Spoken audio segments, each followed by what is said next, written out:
হচ্ছে আমাদের মেন রাঁধুনি। এই দেখো চেহারা দেখা একটু গামিয়ে গেছো কেমন। এত কালো তেল দেখা যাচ্ছে না এখানে, হ্যাঁ লুচির সাইজ গুলো অনেক বড়, এক গালেই ঢুকে যাবে।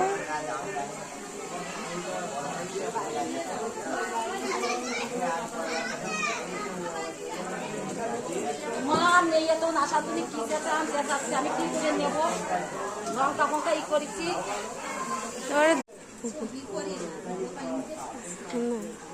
রাখো, হয়ে গেছে।